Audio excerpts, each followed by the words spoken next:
अस्सलाम वालेकुम and a very warm welcome. आप देख रहे हैं आज पाकिस्तान, मैं हूं सिद्रा इकबाल और यकीनन नया दिन नई उम्मीदों के साथ आज आगाज़ करते हैं इस दिन का।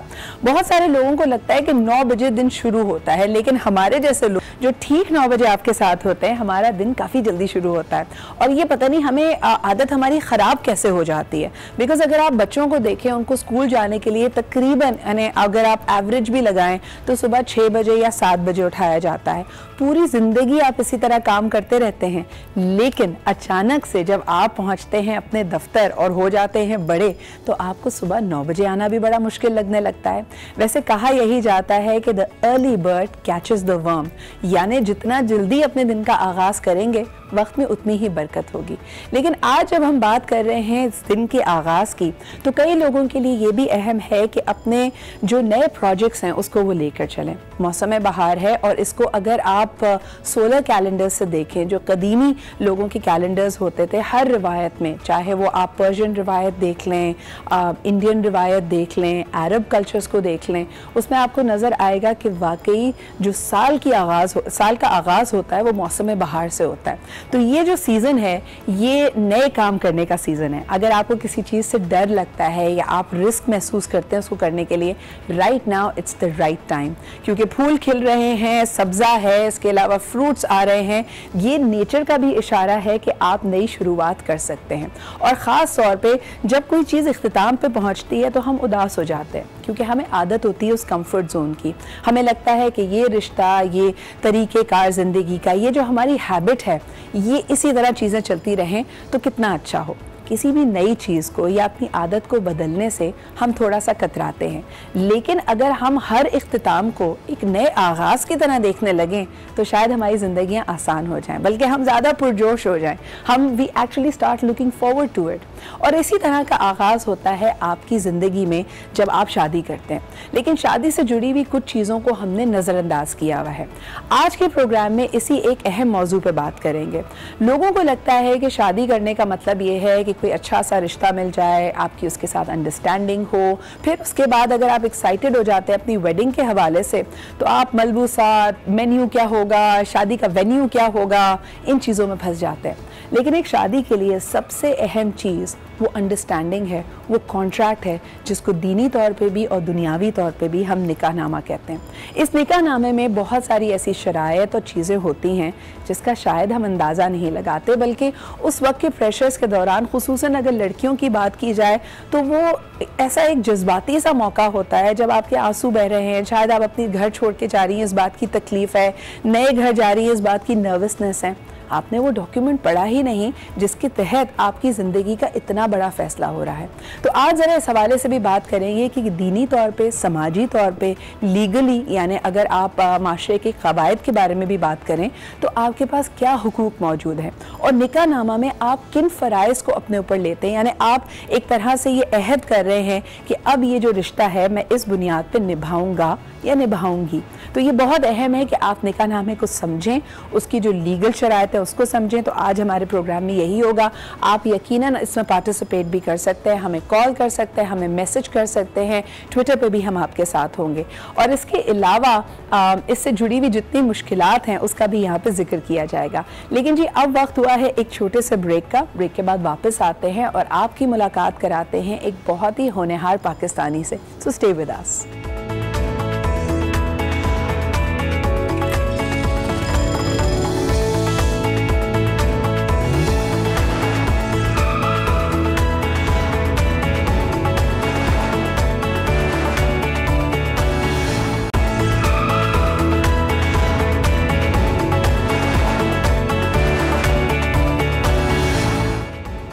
Welcome back. आप देख रहे हैं आज पाकिस्तान और अब वक्त हुआ है मिलो पाकिस्तान से का।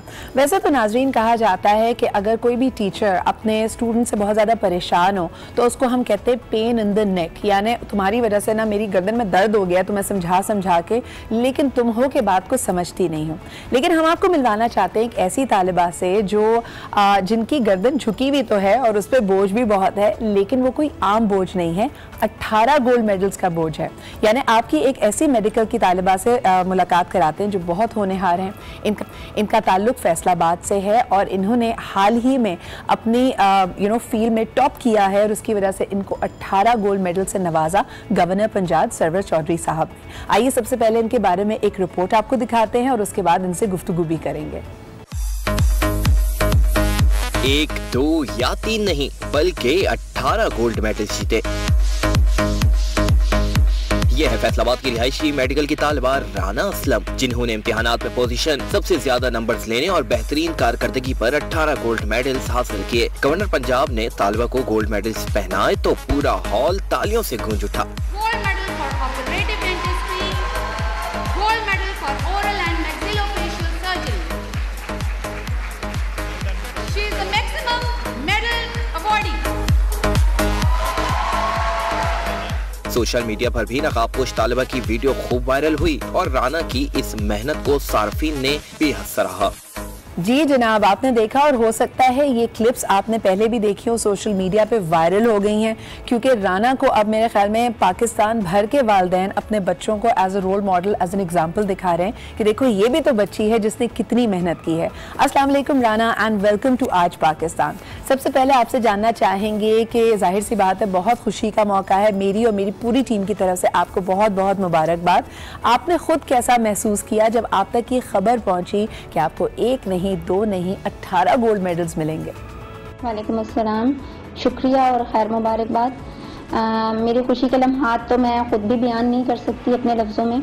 बहुत ज़्यादा मुझे खुशी थी और हैरत भी थी और मुझ तक ये ख़बर एक दिन पहले पहुंची थी मेडल्स की खुशी की। बाकी मैंने सबसे पहले इस खुशी का इजहार अपनी मदर के साथ किया, वो भी बहुत खुश थी और मुझे ये इल्म नहीं था कि मैं ये अपने मुल्क के लिए एक रिकॉर्ड बना पाऊँगी, जो कि मेरे लिए बहुत एजाज़ की बात है।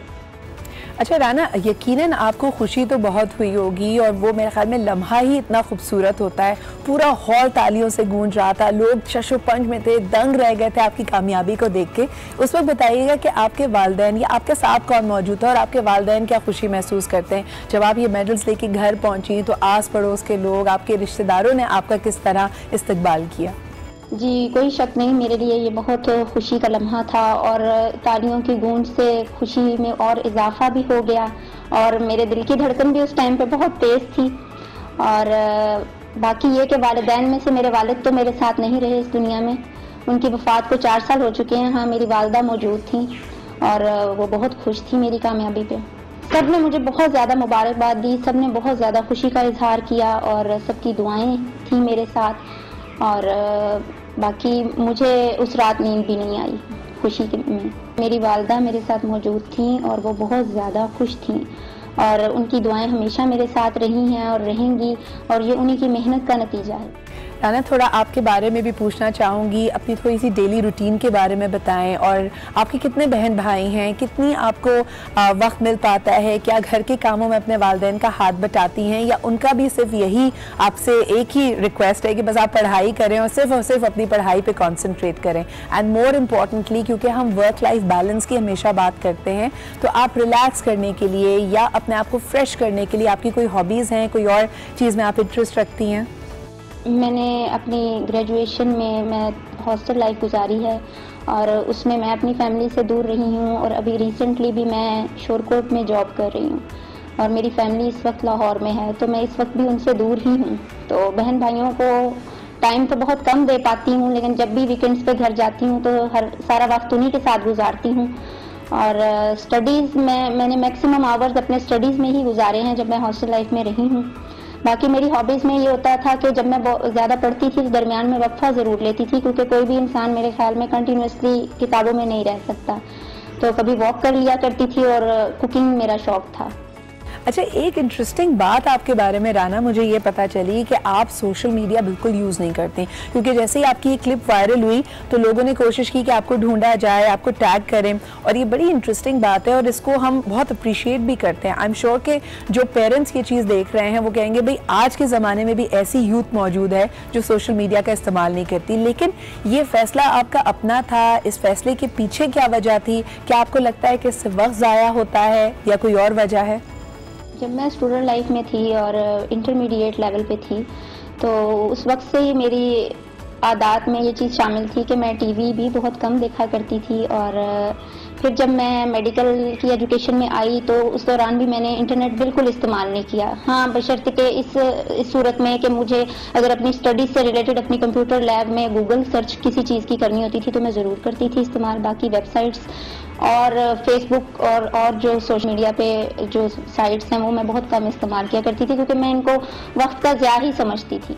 अच्छा, आखिर में आपसे यही पूछना चाहूँगी कि जो स्टूडेंट्स आपकी तरह एकेडमिक एक्सेलेंस चाहते हैं और आपकी तरह कोई रिकॉर्ड बनाना चाहते हैं, उनको आप क्या मशवरा देंगी? उनको आप पढ़ाई के लिए, अपना फोकस बेहतर बनाने के लिए, अपनी अटेंशन मेमोरी बेहतर बनाने के लिए कोई टिप्स देना चाहेंगी? जी बिल्कुल। सबसे पहले तो मैं कहना चाहूँगी कि आपके वालिदैन का शौक़ तभी आप पूरा कर सकते हो जब आपको खुद भी उस चीज़ की लगन हो, क्योंकि कोई भी लगन के बगैर मुमकिन नहीं। और दूसरी चीज़, आप कोई भी चीज़ बैठे बिठाए हासिल नहीं कर सकते, आपको उसके लिए बहुत ज़्यादा मेहनत और कोशिश करनी पड़ती है। तो स्टूडेंट लाइफ एक बहुत गोल्डन टाइम पीरियड होता है जिसमें आप अपनी तवज्जो अगर अपनी पढ़ाई की तरफ रखें तो उसका फल आपको उसके बाद बहुत दुगना मिलता है, और उसकी खुशी की इंतहा जो आज मैं महसूस कर रही हूँ शायद ही कोई महसूस कर पाए। तो मैं यही कहूँगी कि आप पढ़ाई के दौरान में अपने फोकस पढ़ाई की तरफ रखें और बाकी अपनी जो एक्टिविटीज़ हैं उनको पॉजिटिव वे में इस्तेमाल करें। बहुत बहुत शुक्रिया Rana, you such an inspiration. It was a pleasure to have you on Milo Pakistan से। अल्लाह ताला इसी तरह आपका ये कामयाबियों का सफ़र जारी रखे। अब लेते हैं जी एक छोटा सा ब्रेक के बाद आएंगे तो ज़रा सियासी मंजरनामे पे भी नज़र डालेंगे, एक्शन का रिएक्शन लेंगे। कुछ चीज़ें बदल रही हैं, क्या सियासी जो सूरत हाल है उसमें जो तब्दीली आ रही है वो मस्बत है भी या नहीं, इससे बात करते हैं जी एक छोटे से ब्रेक के बाद।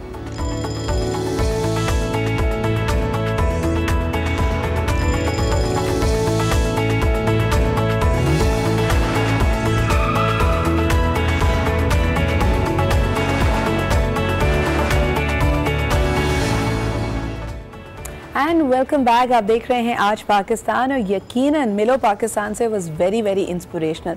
कभी कभी हम सोचते हैं कि हमारे सियासतदान अपनी इंस्पिरेशन के लिए क्या बात करते हैं, क्योंकि अनफॉर्चुनेटली उनका जो काम है वो मुल्क के बहुत बड़े बड़े चैलेंजेस को, मसाइल को उठाना, उजागर करना और उनका हल तलाश करना है। क्या कभी कभार आप प्रॉब्लम फ्रीक्वेंसी में इतने घिर जाते हैं कि आपको कोई रास्ता सुझाई नहीं देता? उसी वक्त तो सबसे ज़्यादा आपकी मुदब्बिराना सोच और आपकी स्ट्रैटेजी की ज़रूरत होती है। पाकिस्तान में बहुत ही मंझे हुए पॉलिटिशियंस हैं, और खुसूसन अगर हम बात करें साबिक वज़ीर आज़म नवाज शरीफ साहब की, तो लोग कहते हैं कि he is the most astute politician that we have today.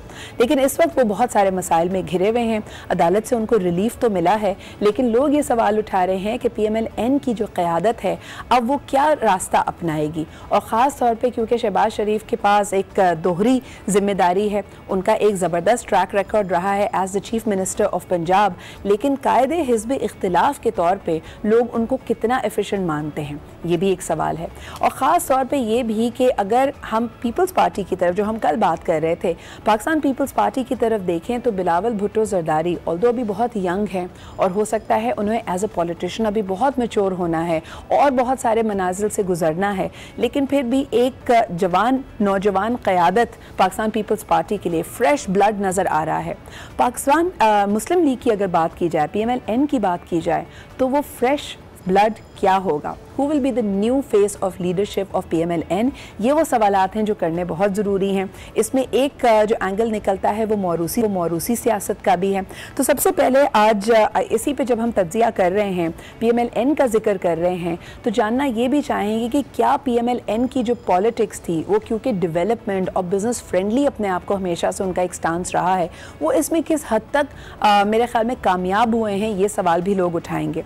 क्योंकि अगर हम ये मानते हैं कि 5 सालों के दौरे हुकूमत में PMLN ने इन्वेस्टमेंट के लिए, मुल्क की मईशत को बेहतर बनाने के लिए बहुत काम किया, तो फिर क्या वजह है कि इतनी जल्दी हम ये देख रहे हैं कि हालात काबू से बाहर हो रहे हैं? इन्फ्लेशन बढ़ रही है, इन्वेस्टमेंट बढ़ नहीं रही। क्या उनकी पॉलिसी सही थी या अब मौजूदा हुकूमत इसको संभाल नहीं पा रही है? ये वो तमाम सवालात हैं जिस पे हम तज्जिया करते हैं, PMLN का भी फ्यूचर जानते हैं। सबसे पहले मैं आपसे यही जानना चाहूँगी कि मुस्तकबिल करीब आप क्या देखते हैं कि शहबाज शरीफ साहब, नवाज शरीफ साहब, मरीम नवाज साहिबा या फिर हमजा शहबाज को आप लीड करते हुए देख रहे हैं PMLN को?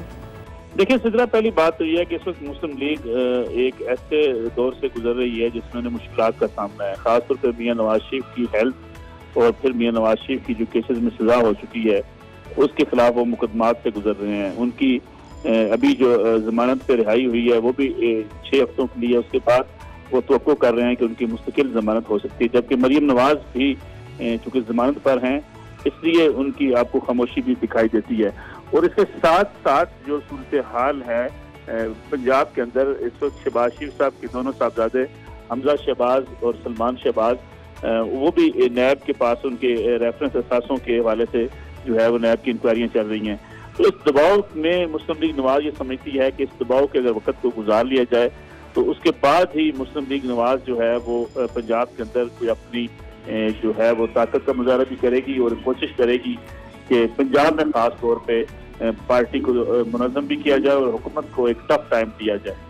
अच्छा, एक जो हवाला दिया जाता है politics of economy and the economics of politics, इसके हवाले से क्या कहेंगे? क्योंकि जब भी PMLN की बात होती थी लोगों ने कहा जी मुल्क में डेवलपमेंट आएगी और बहुत सारे अच्छे प्रोजेक्ट्स वो हमेशा शुरू भी करते हैं। एनर्जी की बात की जाए, मोटरवेज और रोड नेटवर्क्स की बात की जाए, उस पर बड़ा फोकस होता है। लेकिन लोग कहते हैं कि ये वक्ती प्रोजेक्ट्स है, जब तक सड़क या पुल बन रहा है तो लोगों को रोज़गार मिलता है, लेकिन उसकी जो कनेक्टिविटी के समरात होने चाहिए जिसकी वजह से एकदम से आप हलचल देखें मईशत में या फिर लार्ज स्केल प्रोडक्शन शुरू हो जाए, पाकिस्तान में इन्वेस्टमेंट आने लगे, उस तरह का माहौल कभी बन नहीं पाता।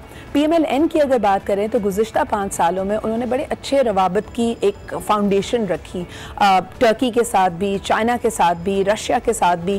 क्या आप समझते हैं कि ये मौजूदा हुकूमत उसी क्वांटम को, उसी मोमेंटम को आगे बढ़ाकर चल रही है?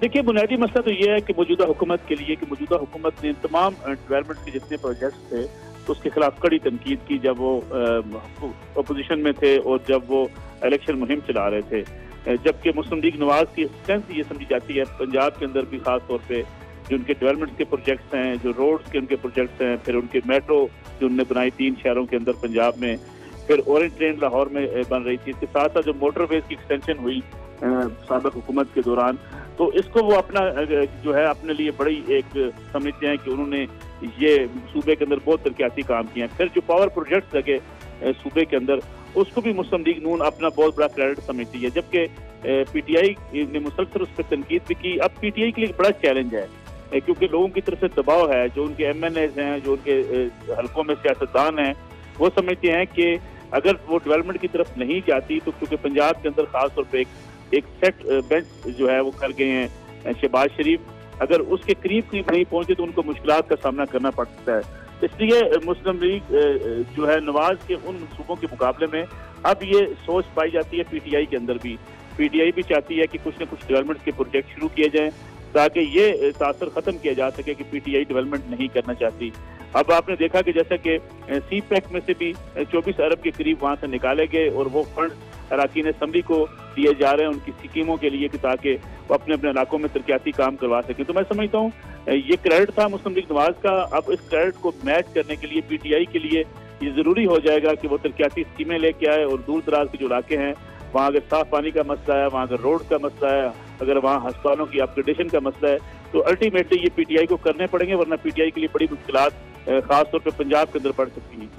एहतसाब के हवाले से जो मेरे ख्याल में करप्शन चार्जेस और फिर उसके ऊपर अकाउंटेबिलिटी का जो एक दायरा है उसने कितना आपके ख्याल में PMLN को नुकसान पहुंचाया? जो उनका वोट बैंक है, क्या ये जो सारी अदालती कार्रवाइयाँ हो रही हैं या जो मीडिया में डिस्कोर्स हो रहा है, इसको देखते हुए क्या PMLN की मकबूलियत में बहुत ज़्यादा कमी आई है आपके ख्याल में?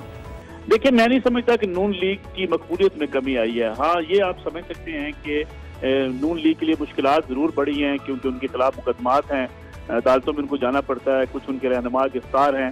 लेकिन अगर ये समझा जाए कि इन मुकदमात के नतीजे में कोई नून लीग का ग्राफ बहुत नीचे आ गया तो मैं नहीं समझता और मैं इसे इत्तेफाक नहीं करता। उसकी बुनियादी वजह ये है कि अगर नैब का ये इत्तेसाबी अमल अक्रॉस द बोर्ड होता तो शायद इसकी जो है वो ज़्यादा नैब की साख से मुतासर ना होती और मुस्लिम लीग नवाज को भी एक चैलेंज का सामना करना पड़ता। लेकिन चूंकि सिर्फ मुस्लिम लीग नवाज के ज़्यादातर अराकीन के खिलाफ ही मुकदमे बने हैं, जबकि वो लोग जो पहले मुस्लिम लीग नवाज के साथ थे अब हुकूमत का हिस्सा बन चुके हैं, उनको ना नैब ने बुलाया, ना उनके असासों की छानबीन की जा रही है। अभी लेटेस्ट खुसरो बख्तियार साहब का केस है, ये उनके असासों में किस कदर इजाफा हुआ।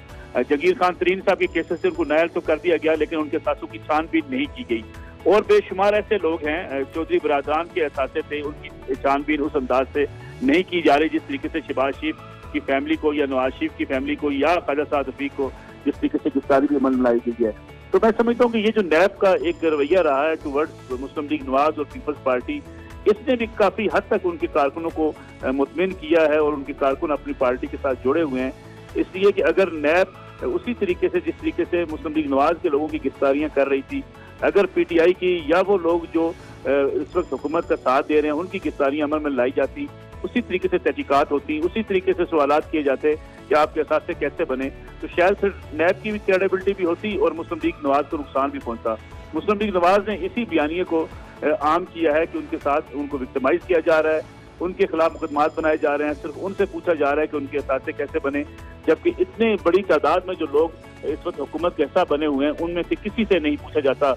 हुमायूं अख्तर खान की मिसाल भी दी जाती है कि उनके सासों में बेतहाशा इजाफा हुआ, लेकिन किसी ने नहीं पूछा कि आपके सासे कैसे बने। ये सारे नैब के नोटिस उन्हीं लोगों को दिए जा रहे हैं जो इस वक्त अपोजिशन में बैठे हुए हैं। और आखिर में बस यही पूछना चाहूँगी कि PMLN और पाकिस्तान पीपल्स पार्टी रिवायती हरीफ तो रहे हैं, लेकिन अब जिस तरह हालात बदल रहे, ओवर द वीकेंड भी हमने देखा कि जो बयानात सामने आए हैं, आप उसकी रोशनी में समझते हैं कि ये एक मेज़ पर बैठेंगे और किसी बात पे इन पे इत्तेफाक राय इनमें हो जाएगा?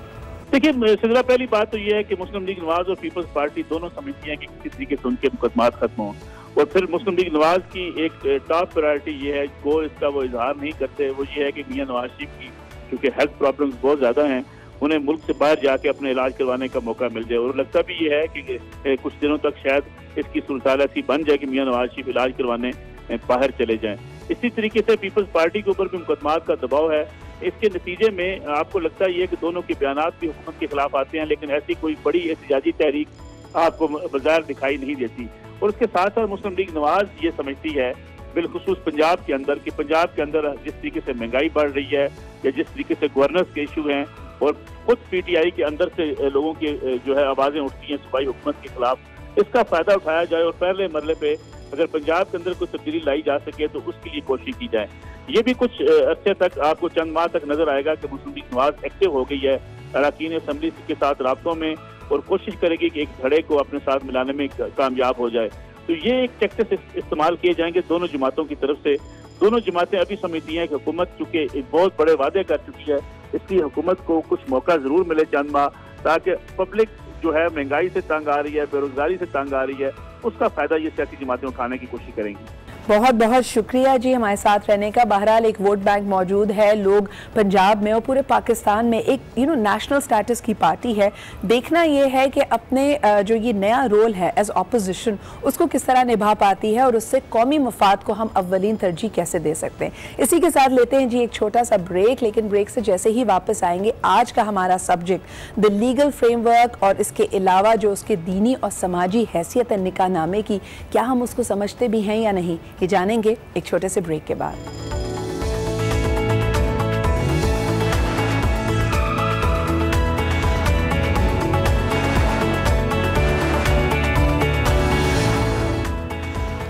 And welcome back. आप देख रहे हैं आज पाकिस्तान। यकीनन हम वक्तन फ़वक्तन फैमिली इश्यूज़ को आपके सामने रखते हैं और हमने सोचा कि बहुत सारी ऐसी बातें होती हैं जिसमें हम रवैयों का जिक्र करते हैं, हम ये बात करते हैं कि आपसी इख्तलाफात हों तो उनको कैसे निभाना या रिजॉल्व करना चाहिए। लेकिन कभी आपने देखा है कि जो बुनियादी चीज़ होती है, जो बुनियादी डॉक्यूमेंट है, अंडरस्टैंडिंग है किसी भी शादी या किसी भी कुनबे के लिए, वो है निकाहनामा। और अक्सर हमारे ख़ानदानों में और ख़ास तौर पे जो जिनका निकाह हो रहा होता है, सबसे कम मालूमात निकाहनामे के बारे में उन्हीं को होती है। कुछ शर्म और लिहाज का भी इसमें जाहिर सी बात है एक अंसर है, हमारी कल्चरल वैल्यूज़ हैं। आम तौर पे क्योंकि कम उम्री में अगर लोगों की शादी हो रही हो, ख़ास तौर पे ख़वातीन की, लड़कियों की, तो वो समझती हैं कि जी शायद ये पढ़ना लिखना उनका वकील या उनके वली इस बात को देख लेंगे। लेकिन जब इस्लाम हमारा दीन हमें यह हक़ देता है कि किसी भी कॉन्ट्रैक्ट में जाने से पहले कोई भी अगर कागजी कार्रवाई हो, कानूनी कार्रवाई हो, उसकी पूरी तरह से जांच पड़ताल होना, उसके बारे में समझ बूझ होना बहुत ज़रूरी है। और ये तो ऑफ कोर्स आपकी ज़िंदगी का कॉन्ट्रैक्ट है। तो आज हमने सोचा कि इसी हवाले से बात करेंगे, इसके कुछ चीदा नकात को आपके सामने रखेंगे, समझने की कोशिश करेंगे कि कहाँ पे हमारे सामने कन्फ्यूजन आती है, आपके हुकूक और फ़राइज़ क्या हैं, क्या चीज़ें लड़का और लड़की दोनों की मालूमात में होना चाहिए इससे पहले कि वो रिश्ता इज़्दिवाज में बंधें और निकाह नामे पे अपने दस्तखत करें। हमारे साथ इसी टॉपिक को डिस्कस करने के लिए और रहनुमाई करने के लिए हमारे साथ मौजूद हैं मुफ्ती नूर रहमानी साहब, इस्लामिक स्कॉलर हैं। बहुत बहुत शुक्रिया नूर भाई हमारे साथ मौजूद होने का। आप ही के साथ तशरीफ़ रखती हैं Mrs Mumtaz Qureshi, my senior, end of course ये भी एक डायरेक्टली रिलेटेड फील्ड है, बात है आपके काम से। और वही वाली बात कि जी हम घर बंगला उसका CV लड़के का देख रहे होते हैं, लेकिन निकाह नामे की शराइत हमें ऐसा लगता है कि उसको पसे पुश डाल देते हैं। And last but definitely not the least हमारे साथ मौजूद हैं एडवोकेट लियाकत अली साहब। बहुत बहुत शुक्रिया हमारे साथ मौजूद होने का। लियाकत भाई, सबसे पहले अगर गुफ्तगू का आगाज़ आप ही से करूं, इस निकाह नामे में जो सबसे पहले चीज़ लोग कहते हैं कि जी लड़की के पास जो शराइत होती हैं, जो निकाह पढ़ा रहे होते हैं, वो उसका जिक्र करते हैं और सिर्फ उससे रजामंदी पूछ के सिग्नेचर्स कर दिए जाते हैं। लड़की के पास उस वक्त वो इतना जज्बाती लम्हा होता है, इतना उस पर प्रेशर होता है, उसने निकाह नामे को स्टडी नहीं किया होता।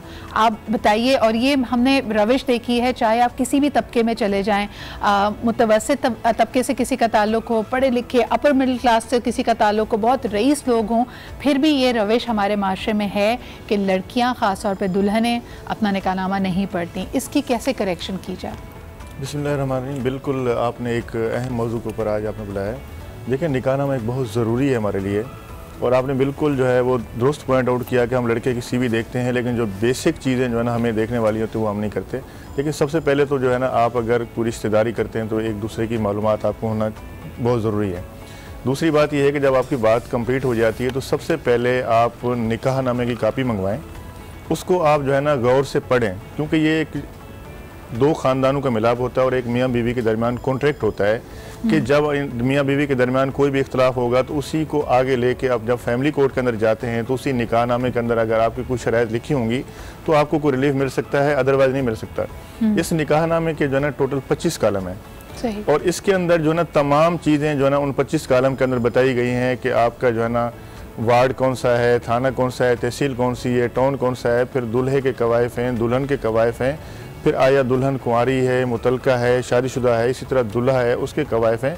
फिर इसमें दो बड़ी इंपॉर्टेंट चीज़ें, अगर लड़की की तरफ से कोई वकील मुकर्रर किया गया है तो उसका नाम, वल्दियत, पूरा एड्रेस लिखा जाता है। फिर साथ उसमें दो गवाहों का अगर तकर्रुर किया जाता है उनकी डिटेल होती है। इसी तरह लड़की की जो ना फिर आगे आ जाती है बात जो है ना वो हक मेहर की आ जाती है कि हक मेहर कितना इसके तय किया गया, क्या आया उसको मौके पर अदा किया गया, नहीं किया गया जो ना।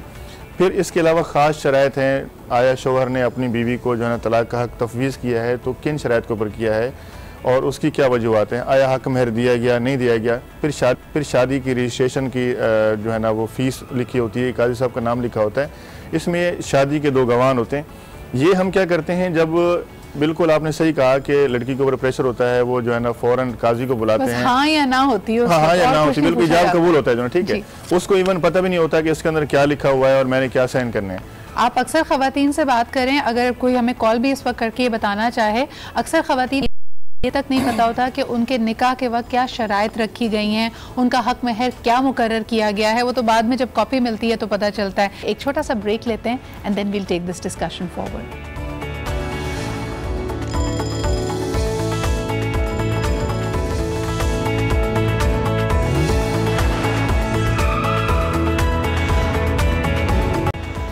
And welcome back. आप देख रहे हैं आज पाकिस्तान, और एक बहुत ही सेंसिटिव सब्जेक्ट भी है लेकिन इसकी आगही उतनी ही ज़्यादा अहम है। लियाकत भाई, मैं वापस भी आऊँगी। आपने कहा कि 25 मुख्तलिफ सेक्शंस हैं, वकील अगर मुकर्रर किए गए हैं लड़का और लड़की की तरफ से, उनके डिटेल्स मौजूद होती हैं। फिर इसके अलावा आपके गवाहों की भी मौजूद होती हैं। मैं आपसे ये जानना चाहूँगी कि ये जो आपने ख़ुद भी जिसकी तरफ इशारा किया लियाकत भाई कि दुल्हन का या वो मुतल्लिका है या फिर कवारी है, ये मेंशन क्यों हम करते हैं निकाहनामे में, ये डिटेल क्यों ऐड की जाती है? देखिए, उसमें ये होता है कि ये कालम इसलिए रखा गया है कि अगर कोई खातून कुंवारी है तो उसका लिखा जाती है कि ये कुंवारी है।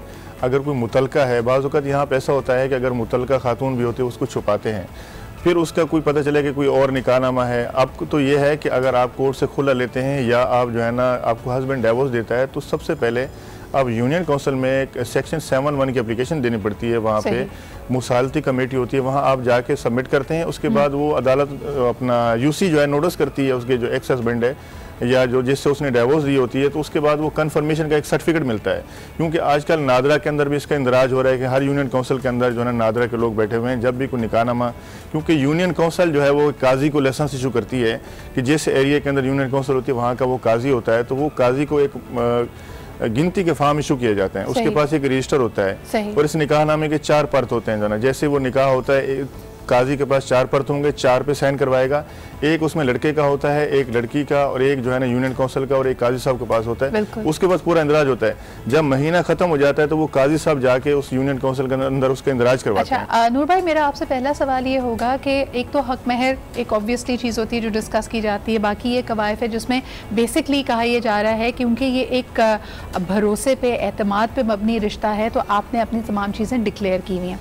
कुछ लोग ये भी कहते हैं कि हमें जो रिवायात मिलती हैं हुज़ूर अकरम सल्लल्लाहु अलैहि वसल्लम की तरफ से, आप अपने निकाह से पहले कोई, जैसे अंग्रेज़ों में एक रिवायत है प्री नफ्स की, या जो आपको कोड देता है कि नेपचुल नॉट यानी शादी के रिश्ते में बजने से पहले आप कुछ शराइत या कुछ चीज़ों पे अलाइन होके अपने कुछ चीज़ों को फ़ैसला ले सकते हैं।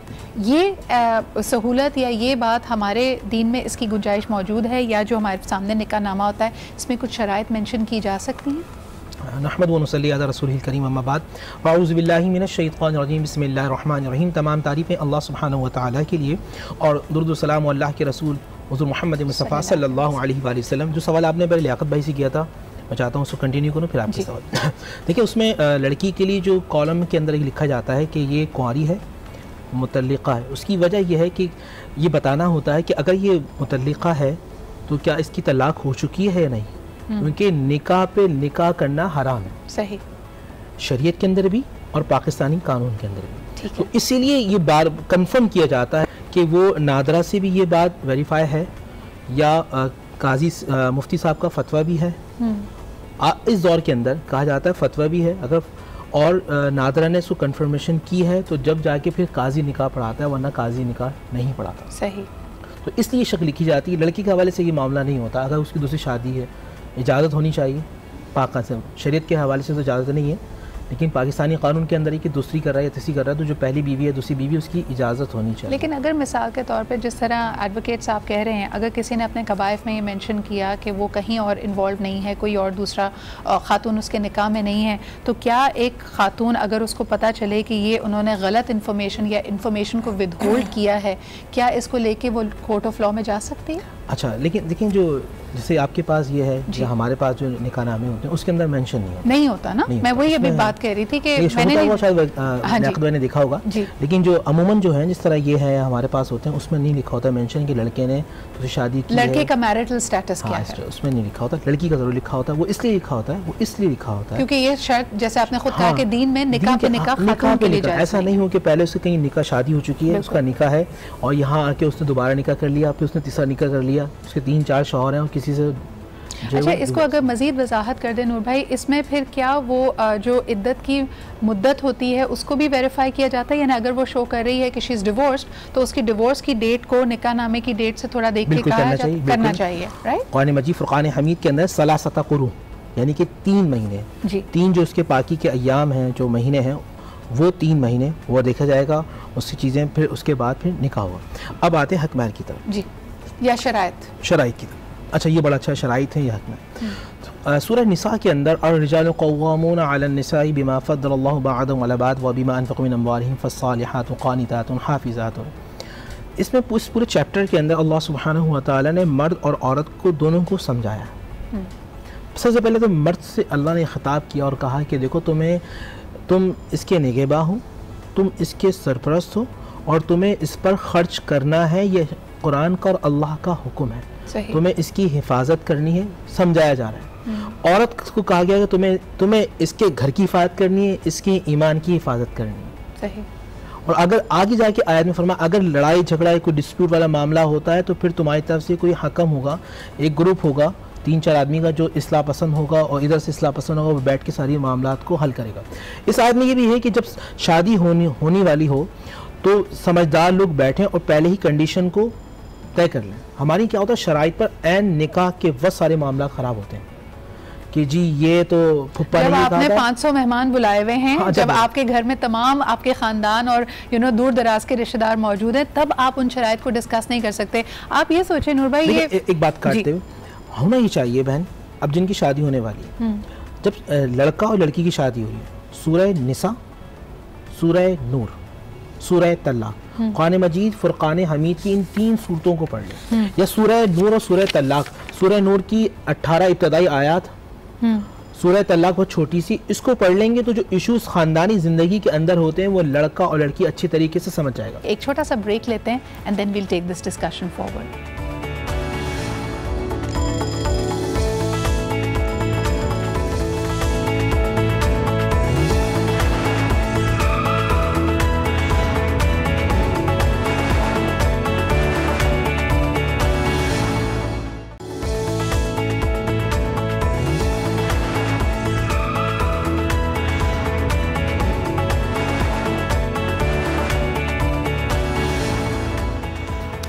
Welcome back. आप देख रहे हैं आज पाकिस्तान, और एक बहुत ही सेंसिटिव सब्जेक्ट भी है लेकिन इसकी आगही उतनी ही ज़्यादा अहम है। ब्रेक पे जाने से पहले हम ये बात कर रहे थे कि हम तमाम अपनी कवायफ अल्लाह ताला को हाजिर नाजिर जान के अपनी बेस्ट ऑफ द नॉलेज इसमें फुलफ़िल करते हैं, जिसमें अपना नाम, पता, अपना मैरिटल स्टेटस, अपने वकील, अपने गवाहान को डिक्लेयर करते हैं।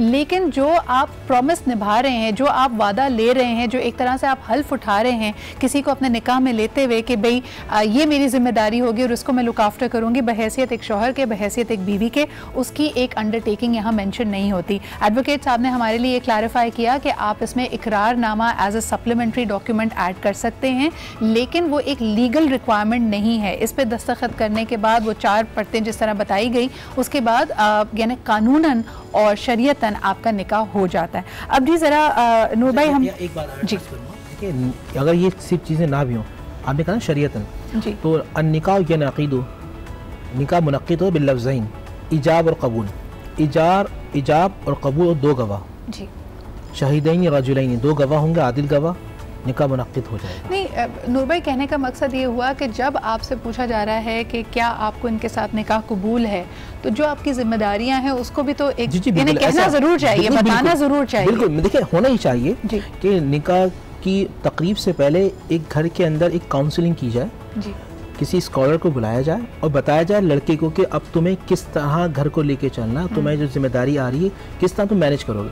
इसी तरह लड़की को बताया जाए, यानी आपको हुकूक अपने सारे पता होते हैं, जहाँ से फराइज का नहीं पता होता कि करना क्या है। मसला ये तो हम हक लेना चाहते हैं, हक देना नहीं चाहते। बिल्कुल सही, झगड़ा इस बात पर। अच्छा मिसेस कुरैशी, आपकी तरफ आना चाहूँगी। जब आप देखती हैं कि 2 घरानों में इस तरह के मामला तय पा रहे होते हैं, अभी नूर भाई ने बहुत अच्छी बात की कि अक्सर इस तरह के जो अहम मौज़ूआत हैं उनको ऐन निकाह के वक्त ही डिस्कस किया जाता है। ये जो पहले का मुशावरती अमल है ये नहीं होता, इसकी क्या वजह है? देखो, पहले तो सबसे पहले सिर्फ ये होता है कि लड़का क्या पढ़ा हुआ है, क्या कमा रहा है जी, ठीक है ना, और लड़की क्या पढ़ी हुई है, क्या कमा रही है, और क्या इस आमदनी में लड़की का गुजारा हो जाएगा कि नहीं हो जाएगा, ये माँ बाप पता करते हैं। बाकी जिस वक्त निकाह के से पहले मैं लोगों को हमेशा कहती हूँ, जब आप मामला तय करने लगे तो सारी जितनी भी शर्तें पहले आप रखें।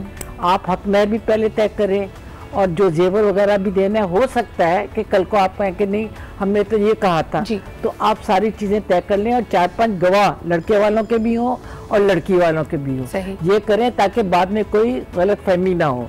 और उसके बाद आप लड़की को बताएं कि ये हमने तय किया बेटे आपके मामले में। लड़का भी गवाह, लड़का तो साथ होना चाहिए, बल्कि मैं तो कहूँगी जो मीटिंग हो उसमें लड़का और लड़की दोनों बैठे हों। दोनों बैठने से ये पता चलता है कि लड़की ने भी सुन लिया। अच्छा, इसको मायूब समझा जाता है मिसेस कुरैशी, यानी कानूनी तौर पे नहीं, दीनी तौर पे नहीं मैं कह रही, लेकिन जब ये अंडरस्टैंडिंग डेवलप हो, हम क्यों लड़की को इतना प्रोटेक्टेड रखते हैं कि उसकी ज़िंदगी का मामला है लेकिन उससे ना पूछा जाता है, ना उसको उस मामलात में बिठाया जाता है। ये रिवायत देखो, वो तो पहले की सोच बात थी, अब तो बिल्कुल लड़कियों को पता होता है कि क्या बात है, बल्कि लड़कियां ही डिक्टेट कर रही होती हैं ज़्यादा। बाप तो पीछे होते हैं, लड़कियां ज़्यादा। बल्कि कई दफ़ा पर मैं लड़कियों को कहती हूँ कि बेटे आप ज़रा खामोश है ना, ताकि लोग ज्यादा जो बात करनी है अपनी अम्मी के थ्रू करवाना, बुजुर्गों के जरूर करवाना, क्योंकि लोग समझेंगे बड़ी तेज लड़की है, ये काम का रिश्ता खराब होगा। तो हम बिल्कुल ये मैं तो उनको समझाती हूँ कि हर चीज़ पहले तय होनी चाहिए। अच्छा, एक बड़ी अजीब सी बात हमारी नॉलेज में आई, कुछ कॉलर्स ने भी हमें ऑफलाइन भी बताया था कि जब हक महर का मामला आता है वहाँ पे सबसे ज़्यादा ऐसा लगता है कि टेंशन हो जाती है। कुछ घराने बार बार ये कहते हैं कि जी हमारे यहाँ रिवायत है कि जो हक महर आप कहेंगे वो निकाह के फौरी बाद हम अदा करेंगे। अच्छा, ये इसको यानी वैसे तो देखा जाए तो बड़ी खुलूस वाली बात है कि जी जो हमने तय किया वो आपको उसी वक्त दे दिया जाएगा, लेकिन ये कहने का अक्सर का मकसद ये भी होता है कि जनाब आली अभी हमारी जेब इतनी गुंजाइश नहीं देती, तो ये नंबर जरा आप ये अमाउंट जरा कम ही रखिएगा। नूर भाई, इस पे आप क्या कहेंगे? और मजीद फुरक़ान हमीद में कि हक महर खुश दिली के साथ अदा करो, ये करना है। अच्छा, इसमें ना बहुत कुछ कभी चलाक होते हैं, कभी माफ़ करवा देते हैं, वो कहते हैं 50,000 क्या 50 लाख रख दो, बाद में मैं माफ़ करा दूँ, हमें कौन सा देना है। इस तरह किसी शख्स ने निकाह किया, ये सोच उसके जहन में हुई तो सारी ज़िंदगी शरीयत के मुताबिक वो बदकारी करता रहा, उसको ये जो है ना अजर के बजाय गुनाह मिलेगा, ये जहन में रखना है, या उसको देना है। नूर भाई, एक तो सिक्का राइजुल वक्त का जो अक्सर जिक्र होता है, थोड़ी उस पर भी वजाहत कीजिएगा। कुछ लोग ये कहते हैं कि रादर देन के आप कोई अमाउंट फिक्स करें, आप ये भी कह सकते हैं कि उस शख्स की साल भर की जितनी आमदनी हो, बिल्कुल ऐसा होना चाहिए, उसको आप बिल्कुल ऐसा ही होना चाहिए। कम से कम 6 महीने उसके साल की आमदनी क्या होना ये चाहिए। अब अक्सर लोग क्या कहते हैं जी, वो बीबी फातिमा रज़ी अल्लाह ताला अन्हा की जो 32 रुपए थे जी, उसको 32 पैसे थे, तो एक जगह में बैठा था, तो वो जब लड़के के सारे रिश्तेदार थे जो बुजुर्ग हज़रात खड़े हो गए, कह लेंगे मुफ्ती साहब निकाह तो जो है बीबी फातिमा रज़ी अल्लाह ताला सुन्नत है। मैंने कहा बिल्कुल सुन्नत है। अब आप एक काम करें, लिख दे हक महर में बीबी फातिमा 32 रुपये फातिमी। मैंने कहा बेटा वो तो सोने के सिक्के थे, दे दो 32 सोने के सिक्के। नहीं, अब देखिए बात सुने, उस वक्त पहले उसकी कीमत क्या थी।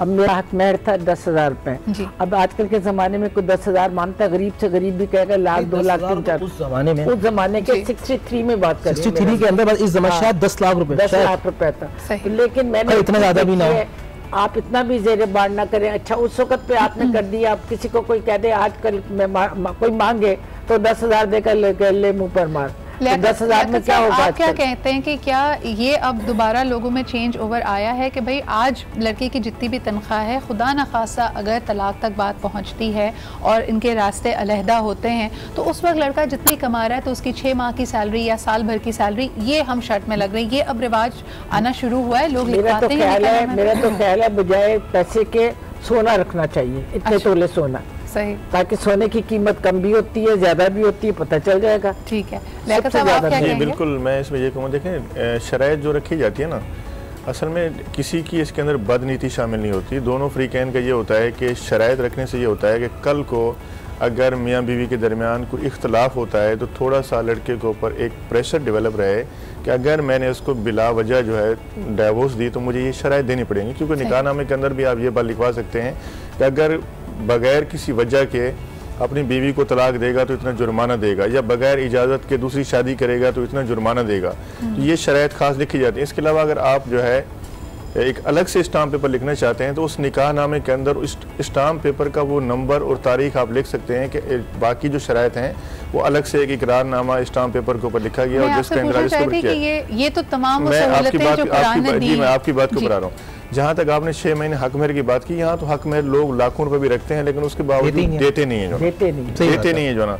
और शादी होती है 6 महीने के बाद जो ना फिर पता चलता है जी वो इख्तलाफात हो गया, तो फिर जाके जो उनको समझ आता है कि अब अगर मैं इसको डाइवोर्स दूंगा तो मुझे तमाम चीज़ें देनी पड़ेंगी। तो वो कोशिश करते हैं कि लड़की अपने माँ बाप के घर बैठी रहे और किसी तरह वो खुला का रास्ता ले, ताकि खुला के अंदर अगर वो जाएगी उसको तमाम चीज़ें माफ़ करनी पड़ेंगी जो ना। और अगर लड़का डाइवोर्स देगा तो उसको जितनी शराइत उसने लिख के दी हैं वो तमाम चीज़ें उसको देनी पड़ेंगी। अगर लड़की ने खुला मांगी है और शोहर से तमाम चीजें ले चुकी है वो उसको वापस करनी पड़ेगी। कई दफा पर लोग हाथ जोड़ के खुला लेते हैं कि जी हाँ, वो कोर्ट पे तारीख कर रही होती है, उनको बुलाया जा रहा होता है, लड़के वाले आते नहीं है। अच्छा, इसमें हमारा दीन हमारी कैसे रहनुमाई करता है? इसमें भी तो देखें नूर भाई वही बात आ गई ना, बदनीयती वाली, कि आपने जैसे कहा लिखवाया दिया नहीं, या उस वक्त आपने हीले बहाने बनाए, या आपने जो है दूसरे को इतना तंग किया कि वो तलाक के बजाय खुला पे चला जाए। देखिए कुरान मजीद फुरक़ान हमीद ने जो मैंने अभी आयत पढ़ी, इन खिफ्तुम शिक़ाक़ बैनिहिमा फ़बअसू हकमम मिन आलिही व हकमम मिन आलिहा, कि जब फ़रीक़ैन के अंदर लड़ाई झगड़े के मामलात हो जाएं तो जो इस्लाह पसंद हैं 4-5 शख्स यहाँ से और 4-5 शख्स यहाँ से, वो बैठें और मामले को सॉल्व करें। क्योंकि जब बड़ों का प्रेशर होता है ना तो फिर कभी कभी वो मान जाते हैं, ख़ानदानी प्रेशर होता है कि नहीं आपको ये बात करनी है या आपको समझौता करना है। ये बात बिल्कुल सही की लियाकत भाई ने, इस ज़माने के अंदर ये कि आप 50 लाख हक में रख लें, उसके जहन में नहीं देनी और तलाक देनी है, तो वो सही कहता है, वो कहते हैं तो तुम अपने घर में जाके बैठो, तुम्हें जो करना है कर लो, मैं बैठा हूँ। अच्छा, ये एक मैं समझता हूँ एक गलती यहाँ भी ये होती है कि जब मामला कोर्ट में जाता है और लड़के को बुलाया जाता है खुला के लिए, तो लड़का भी नहीं आता। होना ये चाहिए कि पुलिस भेजकर उसको बुलाया जाए और पूछ कुछ की जाए, और अगर मामला बनता है तो बनाया जाए, वरना फिर इसको आसानी के साथ क़ुरान मजीद फ़ुरक़ान हमीद तस्रीर बेहसान क्या बहुत मोहब्बत और प्यार के साथ इस मामले को सेपरेट कर दिया। इसमें हमारी गवर्नमेंट का भी बड़ा एक इशू है कि रियासत को कुछ ऐसे स्टेप लेने होंगे कि जहाँ सोसाइटी को बनाया जाए, जहाँ फैमिली सिस्टम को बनाया जाए। बिल्कुल। अच्छा मुफ्ती भाई, एक हमारे पास कॉलर मौजूद है, उनसे बात करते हैं। हेलो जी, अस्सलाम वालेकुम। अस्सलाम वालेकुम जी, कौन साहब और कहाँ से बात कर रहे हैं? मैं राशिद बात कर रहा हूँ कराची से। जी राशिद, क्या कहेंगे? चित्रा, मैं ये कहूँगा कि अभी कबल 3-4 साल पहले जो है ना मेरी बहन की शादी हुई। सही। तो जी जहाँ पर पहली शादी होनी थी वहाँ पर मेरे वालिद साहब ने ये कुछ शराइत रखी जो निकाहनामा में वो कह रहे थे कि उनको चाहिए, पर आप यकीन करेंगे इस चक्कर में मेरी सिस्टर की वो पहली शादी टूट गई। सही, यानी वो शराइत नहीं माने। कौन सी शराइत थी, अगर आप थोड़ा सा शेयर करना चाहें हमसे? जी, जो नॉर्मली निकाहनामा में जो औरतों के हुकूक होते हैं उसके हवाले से शराइत थी, 3-4 शराइत थी, शायद मुझे क्लियरली पता भी ना हो, ये वालिद साहब को मेरे पता है, लेकिन मैं इस बारे में बोल रहा हूँ कि मतलब कोई ऐसी भी शराइत थी कि ना मानने वाली शराइत। ठीक है, मैं समझ गई राशिद, बहुत बहुत शुक्रिया कॉल करने का। मिसेस कुरैशी, लोगों का कहना यह है, ख़ासतौर पे लड़की वाले ये प्रेशर फील करते हैं कि वो अगर अपनी कंडीशंस या खुलकर बात करेंगे या कोई शर्त रखेंगे तो अगले नाराज हो जाते हैं और मामलात बिगड़ जाते हैं, और हो सकता है कि रिश्ता ही तय ना हो। जी बिल्कुल। तो इसलिए सारे घबराते हैं, लेकिन घबराने की जरूरत नहीं। देखिए, आप प्यार से मोहब्बत से बात करें सही बीच में, और अगर कोई समझदार लोग होंगे, शरीफ लोग होंगे तो वो मान जाएंगे, नहीं मानते तो बजाय शादी के दिन एक तमाशा लगे, आप शादी से पहले ही बात तय करें। यानी कि जैसे रिश्ता किसी ने डाला, रिश्ता लेके गए, उससे वक्त शराइत तय। अच्छा, यहाँ पे तो मिसेस कुरैशी हम ये अस्यूम करके चल रहे हैं कि लड़की वालों की तरफ से लड़की को प्रोटेक्ट करने के लिए कोई शराइत रखी जा रही है, यानी कहा जा रहा है कि जैसे अगर तुमने दूसरी शादी की बगैर इजाज़त की तो ये जुर्माना होगा, दूसरी शादी मत करना, या इतना ना नफ़का देना, इतना हक महर देना। अक्सर ये भी होता है कि लड़के वाले एन निकाह के वक्त कोई शर्त लेके पहुँचते हैं। अभी हाल ही में ऑफलाइन भी बल्कि हमारे पास एक कॉल आई थी जिसमें एक लड़की ने कहा कि एन निकाह के वक्त लड़की वालों पे ये प्रेशर डाला जा रहा था कि निकाह के साथ साथ ये जिस घर में आप लोग रहते हैं इसकी मिल्कियत लड़की के नाम कर दी जाए, जिस पे फिर वो मामला इतना ख़राब हुआ कि वो निकाह नहीं हुआ। लेकिन ये प्रेशर दूसरी तरफ से भी आता है, ये जायज़ है नहीं है, इसमें क्या कोई कानूनी चाराजोई की जा सकती है? एक छोटा सा ब्रेक लेते हैं and then we'll take this discussion forward.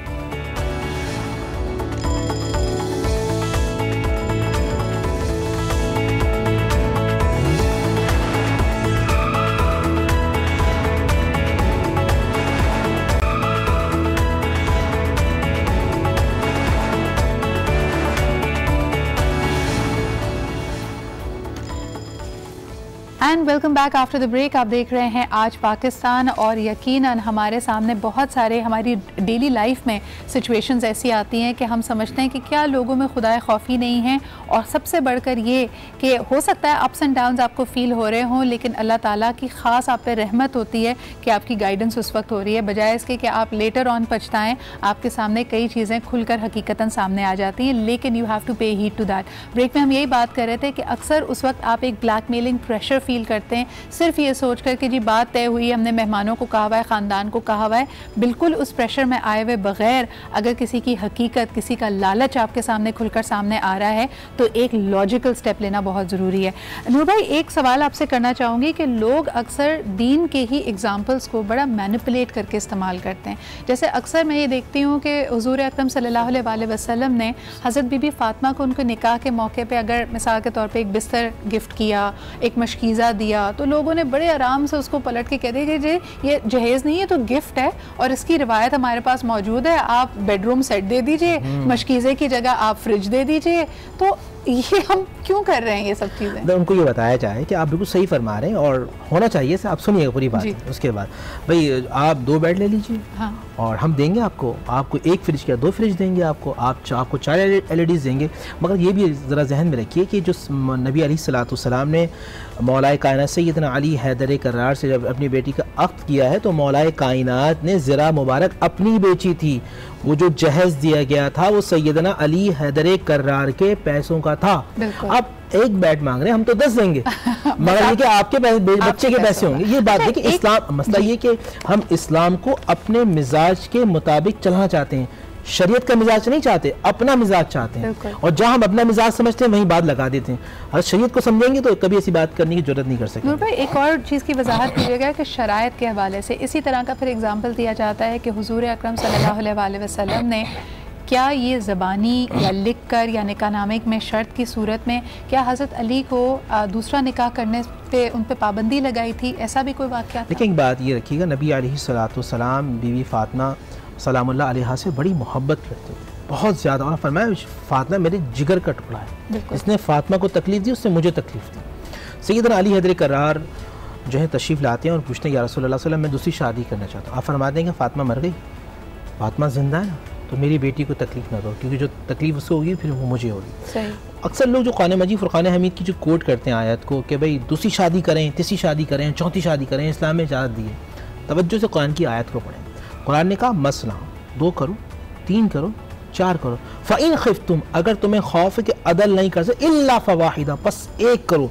Quran ने बेसिकली जो तादाद थी पहले अरब के अंदर 100, 50, 60, ये कभी सैकड़ों तक होती था, वो एक लाइफ लॉन्ग बॉन्ड नहीं होता। अब उन्होंने रोक दिया, कुरान ने रोका तुम 4 कर सकते हो, मगर उसमें भी कहा कि तुम 2 कर सकते हो, 3 कर सकते हो, 4। अगर तुम अदल नहीं कर सकते तुम 1 करो। जैसे मेरे वालिद साहब रहमतुल्लाह अलैह के पास एक नौजवान आया, शादी को 2-3 साल ही हुए थे और बहुत छोटी सी उसकी जो है कारोबार था, उसमें दुकान वगैरह थी। कहने का हज़रत मैं चाहता हूँ कि वो हदीस है कि शादी निकाह करो, रिस्क में बरकत हो जाएगी, तो मैं दूसरी शादी करना चाहता हूँ। आप बताइए कि मैं दूसरी करूँ, 2 करूँ, 3 करूँ, 4 करूँ? अब उन्होंने कहा भाई मेरे हवाले से तुम्हारी तो 1 हो गई, 1 भी नहीं होनी चाहिए थी। अब जो तुम जो बात कर रहे हो रिस्क के हवाले से, रिस्क का मामला ये माल नहीं है, रिस्क में बहुत सारी चीजें आती हैं। बरकत है, औलाद है, सारी मामलात हैं, ताल्लुकात हैं, सुकून है, बरकत है, अल्लाह की तरफ से जो अता है वो रिस्क है। तो हमें इन चीज़ों को समझना चाहिए। बिल्कुल। अच्छा एडवोकेट साहब, लियाकत भाई आपकी तरफ आना चाहूँगी। एक बड़ा अहम सवाल कि देखें हम क्योंकि जाहिर सी बात है एक इस्लामी मुमलिकत में रहते हैं, यहाँ पे हमारा एक कोर्ट ऑफ लॉ भी है, कानूनन समझना चाहते हैं कि चलें आपने शराइत पे आपका एक कंसेंसस हो भी गया, निकाहनामा आपने साइन कर लिया।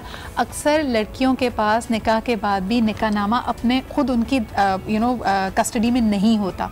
उसमें ज़रा वजाहत कीजिएगा कि जब एक दफ़ा ये निकाहनामा साइन कर लिया जाता है उसके बाद के स्टेप्स क्या होते हैं, कहाँ जाके इसको रजिस्टर कराना पड़ता है। अक्सर अगर यंग कपल्स मुल्क से बाहर जाना चाहते हैं या वीज़ा अप्लाई करना चाहते हैं तो एक ख़ानदान नंबर वाला उनका फॉर्म नादरा की तरफ से होना चाहिए। अंग्रेज़ी में जो ट्रांसलेशन निकाहनामे की मौजूद होती है उसकी ज़रा थोड़ी सी वजाहत कर दीजिएगा। दस्तावेज़ आपने सही पॉइंट आउट किया। देखें बात ये होती है कि ऐसा होता है कि बाज़ औक़ात लड़के वाले जब जो है ना काजी को लेके आते हैं तो निकाहनामा काजी के पास होता है, लड़के वाले ले जाते हैं, लड़की को देते नहीं हैं। सबसे पहले तो जो है ना जैसे ही निकाह होता है साइन हो जाते हैं, काजी से आप फ़ौरन नंबर लें, उससे जाके एक कापी ले लें। अगर वो काजी कहता है मैंने लड़के को दे दिया है, लड़के वाले नहीं दे रहे, तो पहले तो उनसे आप प्यार से मांगें। अगर वो नहीं देते तो फिर आप जो थाने में कंप्लेन करें या वकील के ज़रिए उनको लीगल नोटिस दें, क्योंकि निकाहनामे की कापी बहुत ज़रूरी है, वो आपके पास प्रूफ है। और ये छुपाया इसलिए जाता है कि उसके अंदर कुछ टर्म कंडीशन लिखी जाती हैं जिसकी वजह से जो ना वो चाहते हैं कि लड़की के हाथे चढ़ गया तो ये हमें देनी पड़ेगी जो ना। लेकिन निकाहनामा बहुत ज़रूरी है। आपने बिल्कुल सही फरमाया कि उसके बगैर आपका पासपोर्ट नहीं बन सकता, उसके बगैर आपका NIC नहीं बन सकता, उसके बगैर आप कोई वीज़ा अप्लाई नहीं कर सकते, क्योंकि निकाहनामा जब आपके पास होता है तो एक आपको ख़ानदान नंबर इशू किया जाता है, फिर उसकी ट्रू ट्रांसलेशन जो है जो नोटराइज हम करवाते हैं उसके बाद वहाँ पे सफारत खाने में जमा करते हैं तो फिर आपको वीज़ा मिलता है। तो निकाहनामा जो है ना बहुत ज़रूरी है, लड़की के पास होना चाहिए ताकि उसको पता है कि कल को अगर मेरा इख्तिलाफ होगा उसके बगैर आप कोर्ट के अंदर भी नहीं जा सकते और फैमिली केस भी फाइल नहीं कर सकते। बिल्कुल। और एक और चीज़ की वजाहत कीजिएगा, कई ख़वातीन और लड़कियां मैंने देखा है इस मामले में बड़ी लेजी होती है कि जी हमारे पासपोर्ट पे अभी वैलिड वीज़ाज़ लगे हुए हैं, UK का वीज़ा लगा हुआ है, US का वीज़ा लगा हुआ है, वो इस बात में देर करती हैं कि दोबारा नादरा में जाके अपना नया शनाख्ती कार्ड अपने हस्बैंड के नाम के साथ वाला बनवाएं, अपना पासपोर्ट पासपोर्ट हस्बैंड के साथ नाम के साथ वाला बनवाएं, उसमें हम डिले क्यों करते हैं लियाकत भाई? देखिए, उसमें डिले नहीं करना चाहिए। फौरी तौर पे आपको जाके जो है ना हस्बैंड से शनाख्ती कार्ड की कापी लें, निकाहनामे की कापी लेके जाएं, नादरा के अंदर आपने जाके इंदराज करवाएं और शनाख्ती कार्ड अपने हस्बैंड के नाम से बनवाएं। कल को अगर आपकी औलाद होती है तो आपके बच्चों के बेफाम आसानी से बनेंगे, बर्थ सर्टिफिकेट आसानी से बनेंगे, उनका फिर जो है वो शनाख्ती कार्ड भी आसानी से बनेगा। ये चीज़ें हम जो है ना वक्त के साथ जो है ना उसको महसूस नहीं करते, लेकिन आगे चल के हमारे लिए बहुत सारी परेशानियाँ। खुदा ना खासा आखिरी वक्त पे ही अपने दस्तावेजात को मत छोड़ें। जब आपके पास वक्त है, मौका है, सिर्फ पेपर वर्क से घबराना या ये सिर्फ कहना कि जी इसमें बहुत ज़्यादा ट्रबल होगी अभी जाना है, इसको मत छोड़ें। जी बताना चाहिए जी, हुकूमत पाकिस्तान से भी कहते जाए कि खुदा के लिए इन चीज़ों को आसान कीजिए। सही, आप लेके जाते हैं, वो बार बार वेरिफिकेशन कर रहे होते हैं, आपका शौहर है कब से क्या है, ये सब चीज़ें आ गई हैं। ये नादरा का सर्टिफिकेट है, आप बनाइए उसमें स्मार्ट कार्ड के अंदर बहुत इश्यूज होते हैं। असल में लोग जो भाग रहे होते हैं ना, उसकी रीज़न ये होते हैं कि 1 महीने काम 6 महीने की प्रोसेस पे चला है। इसने मुफ्ती साहब आजकल बड़ा आसान कर दिया नादरा ने। हर यूनियन काउंसिल के अंदर एक नादरा का नुमाइंदा बैठा हुआ है, जहाँ पर आपका निकाहनामा जो है उसको बाकायदा रजिस्टर किया जाता है, नादरा के रिकॉर्ड के अंदर एंट्री हो जाती है, उसकी आपको कापी मिल जाती है कंप्यूटराइज।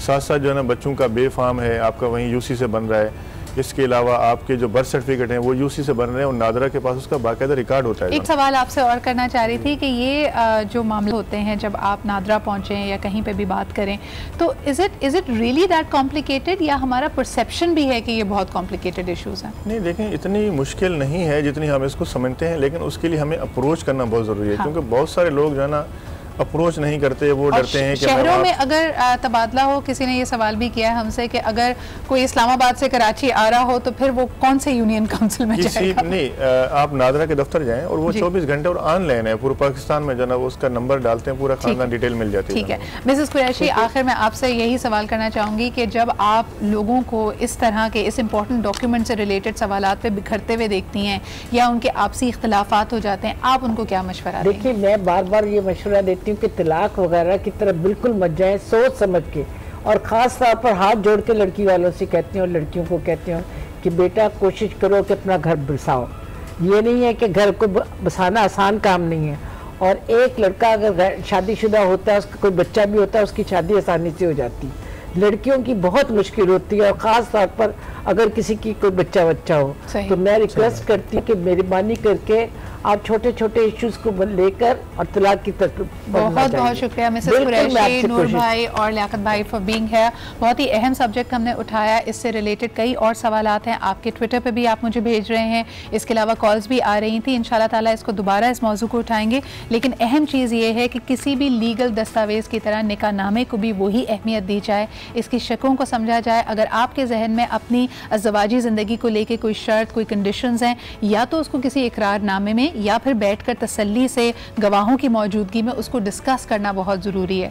देखें, इस तरह की जो पेपर वर्क है ये तो आपकी प्रोटेक्शन के लिए है, लेकिन सबसे ज़्यादा अहम चीज़ है इसमें नेक नियति। अगर आप वाकई नेक नियति के साथ, एतमाद के साथ, भरोसे के साथ, ऑनेस्टी के साथ किसी भी रिश्ते की बुनियाद रखेंगे तो इंशाल्लाह ताला उसमें बरकत ज़रूर होती है। इसी के साथ मुझे यानी सिद्रा को इजाज़त दीजिए, आपसे फिर मुलाकात होगी। खुदा हाफ़िज़।